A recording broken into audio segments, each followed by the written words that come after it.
Hello everyone. So guys, central electronics limited, ministry of science, government of India की तरफ से आप सभी के लिए इंजीनियर्स का एक रिक्रूटमेंट आया हुआ है। जब जब नोटिफिकेशन आता है मैं आप लोगों के लिए हमेशा लेके आता हूं, चाहे वो कॉन्ट्रेक्चुअल बेसिस पे हो, परमानेंट बेसिस पे हो, एक्सपीरियंस बेसिस पे हो, फ्रेशर्स के बेसिस पे हो। तो इस वीडियो को एंड तक देखिए और देखते हैं सेंट्रल इलेक्ट्रॉनिक्स लिमिटेड में इलेक्ट्रिकल, मैकेनिकल, सिविल, ईसी के बच्चों की कितनी वैकेंसीज आई हैं।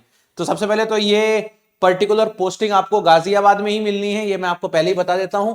ठीक है, इसके बाद ये गवर्नमेंट ऑफ इंडिया के अंदर एक मिनी रत्न पीएसयू है जो कि इलेक्ट्रॉनिक्स की चीजों में रिसर्च आउट करने के काम करता है और ये पूरा आर&डी है। आपको एक ऑफिशियल जॉब मिलनी है, कोई फील्ड जॉब नहीं है।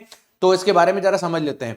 पहले तो कुछ पोस्ट आई हुई है यहां पर जो एक्सपीरियंस बेसिस पे हैं, जैसे डिप्यूटी जनरल मैनेजर हो गया, या अगर हम बात करते हैं यहां पे डिप्यूटी जनरल मैनेजर माइक्रोवेव हो गया, या मैं बात करूंगा deputy general manager material science हो गया। और इन सभी के लिए यहां पर 2-2 साल का एक्सपीरियंस मांगा गया है, ये ध्यान रखेंगे। और कहीं कहीं पर 4 साल का भी मांगा गया है, कहीं कहीं पर 6 साल का भी मांगा गया है, कहीं कहीं पर मिनिमम इस तरीके से मांगा गया है अलग अलग डिप्यूटी इंजीनियर के लिए। तो आपको भी इतना समझ में आता है कि डिप्यूटी इंजीनियर जो होते हैं वो एई के बाद बनते हैं, तो यहां पे डेफिनेटली एक्सपीरियंस तो मांगा ही जाएगा। इसके अलावा चलते हैं उन पोस्ट के ऊपर जिनके अंदर एक्सपीरियंस थोड़ा नहीं मांगा गया, जैसे कि एग्जीक्यूटिव ट्रेनी की पोस्ट है।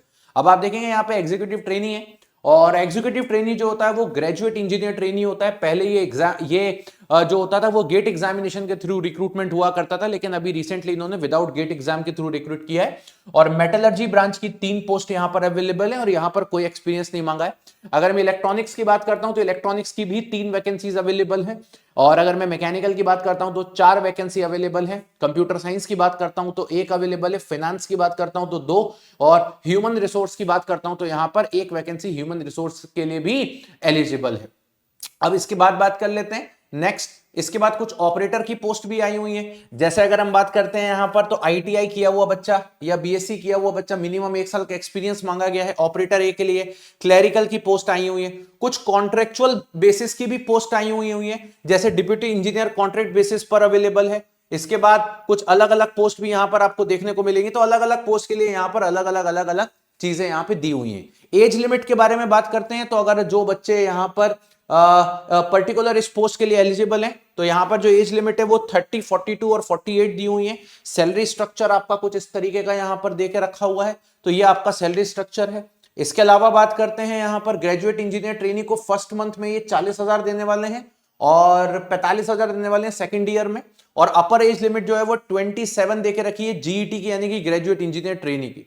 अब इनके बाद इनका ये कहना है कि भैया हम जो है वो एक रिटर्न पेपर लेने वाले हैं। ठीक है, पहले ये रिटर्न पेपर नहीं लेते थे, लेकिन अब इनका कहना है कि अब हम रिटर्न एग्जामिनेशन लेंगे। और रिटर्न एग्जामिनेशन किस तरीके का लेने वाले हैं ये भी मैं आपको बता देता हूं।